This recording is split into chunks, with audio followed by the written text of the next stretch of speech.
Poppy का नया जीवन। पॉप्पी अपनी ज़िंदगी से बहुत खुश थी। आंटी एलिस के साथ सिसी और पर्सनल असिस्टेंट के रूप में उनका जीवन बिल्कुल वैसा ही था जैसा उसने हमेशा से सपना देखा था। वो अब फिली गुलाबी कपड़े पहन सकती थी, हाई हील्स और खूबसूरत लॉन्जरी में सज सकती थी। मेकअप करना और बालों को अपनी पसंद से स्टाइल करना, ये सब उसकी रोज़मर्रा की ज़िंदगी का हिस्सा था। लेकिन एक नियम था, अगर आंटी एलिस चाहती तो पॉप्पी को उनके आदेशानुसार ही कपड़े पहनने पड़ते। और ऐसा ही एक दिन था जब आंटी एलिस ने पॉप्पी को शहर के बाजार से सिर्फ ब्रेड और दूध लाने भेजा। लेकिन इस साधारण से काम के लिए भी आंटी ने पॉप्पी को सबसे ज़्यादा गुलाबी और पफ़ी ड्रेस पहनाई, एक बड़ी सुनहरी विग लगवाई और सबसे ऊंची हील्स पहनाई। पॉप्पी की ड्रेस में इतने साने पेटिकोस्ट थे कि उसका स्कर्ट बेहद फूला हुआ लग रहा था। जब वो तैयार हुई तो उसने खुद को शीशे में देखा और एक गहरी सांस ली। वह जानती थी कि ये उसके लिए एक परीक्षा जैसा होगा। शहर का दृश्य, शहर का केंद्र लोगों से खचाखच भरा हुआ था। पॉप्पी बहुत नर्वस महसूस कर रही थी। उसने महसूस किया कि हर कोई उसे देख रहा है। कुछ पुरुष उसे देखकर असहज महसूस कर रहे थे, जबकि कुछ उसे कामुक नज़रों से देख रहे थे। महिलाओं का भी एक अलग ही प्रतिक्रिया थी।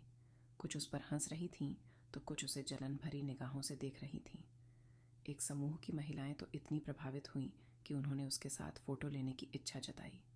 पॉप्पी को आंटी एलिस से कई बार कह चुकी थी कि इस तथ्य के सार्वजनिक प्रदर्शन उसे बेहद असहज बनाते हैं।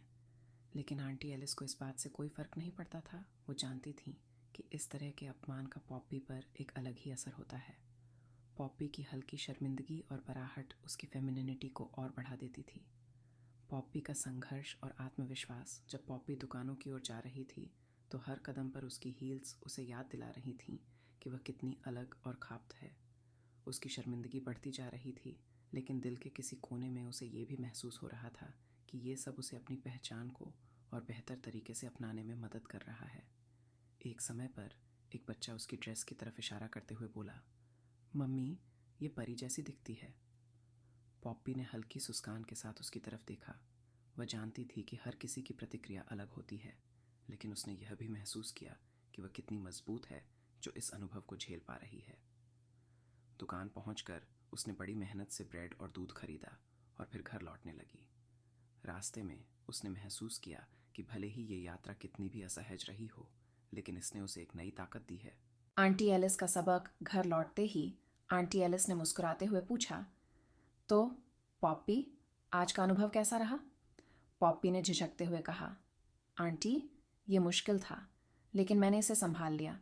मुझे लगता है कि मैंने खुद को और बेहतर तरीके से समझा। आंटी एलिस ने उसकी ओर गर्व से देखा।